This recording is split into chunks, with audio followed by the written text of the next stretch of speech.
Welcome to Second Take, the show that focuses on the issues behind the news. Mining Weekly editor Martin Creamer joins me today to unpack the latest in the mining industry. Welcome, Martin. Thanks, Ashley. So, Anglo American is urging the use of renewables to cut carbon and create hydrogen, and then using that hydrogen to replace diesel. Yes, there are a lot of blueprints being put around for mining companies.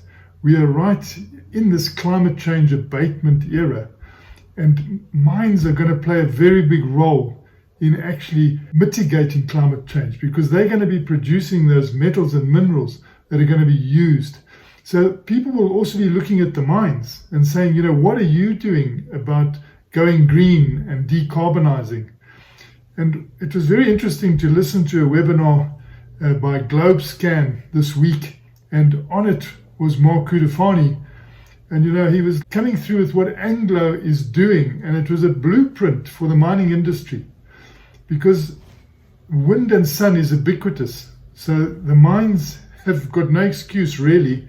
They have to produce renewable energy, or they can produce renewable energy. And the blueprint that he was putting forward is that you then use that blueprint, you use that renewable energy to cut the carbon and to produce through the excess hydrogen, green hydrogen. And then you use that green hydrogen to replace the diesel that you are fueling your big trucks with. And it's a very interesting blueprint, I think, that should be considered. I know a lot of the companies are looking at individual electric vehicle, the battery electric vehicle route. But in a way, this could be something that suits South Africa much better, given our hosting of the platinum group metals. And also, I think it can be spread much further. We see situations with batteries being pretty heavy and having to be recharged. And then you say to yourself, well, if they're in the South African context and they're recharging themselves with coal-fired power, what is that all about? It's not really taking you the distance.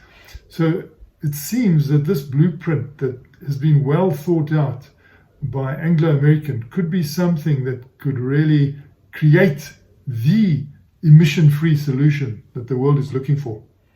And South Deep will increase its 40 megawatt solar power project to 50 megawatts after it procured more efficient solar panels. Yes, it's interesting that they had this press release out that they were going for 40 megawatts, and it was seemed cast in stone that it would be 40 megawatts. But with these bigger panels, it's already gone 10 megawatts higher. It just shows you what's happening with technology, that you're getting more out of these panels.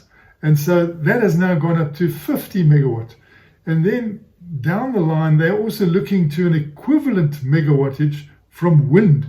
So that would be a fantastic use of renewable energy in Gauteng's biggest and probably longest serving gold mine, because this has got a 75-year life ahead of it. And it is also a deep level mine. So we're not used to the mechanized mines there. But so, getting this renewable energy in, I think, is going to create opportunity to do a lot. And we see all the mines announcing activities now as to how they're going to mitigate against climate change.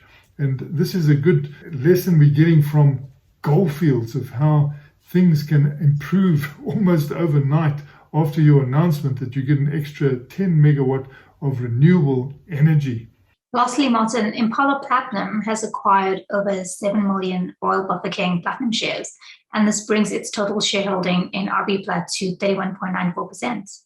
Yes, you can see they want at least 50.1%. They want control of this, and I think it's going to be very good for platinum industry in South Africa for this RBPlat deal to go ahead.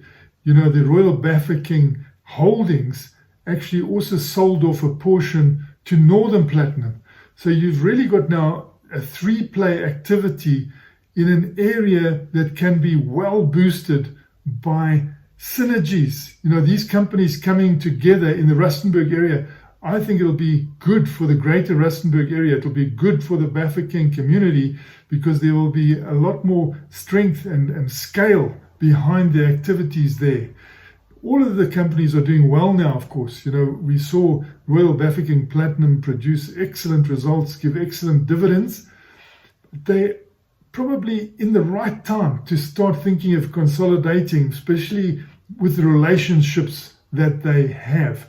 Because in the downturn, it's going to be an emergency sort of thing when you come together. Whereas if you do it in the upturn, there's win-win situations, and we see already commitments that a lot will be done in the community. They're talking about a trade school, they're talking about green energy, and there's huge potential then for small and medium-sized enterprises to become involved in the supply chain for this mine, RBPlat, which is itself, it's got a great stale drift mechanized mine that is going to have also quite a long life. And we see this activity of Implats building up more and more shares, saying that they want at least 50.1, but prepared to go beyond that.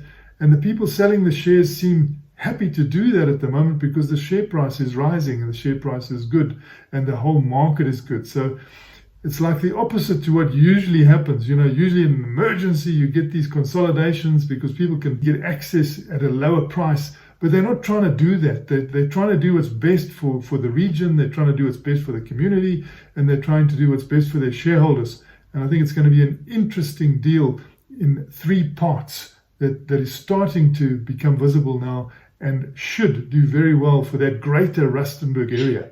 Thanks for speaking with us, Martin. It's a great pleasure, Stashni. That's it for today. Join us again next week for more news analysis on the local and global mining industries. And don't forget to listen to the audio version of our Mining Weekly daily email newsletter.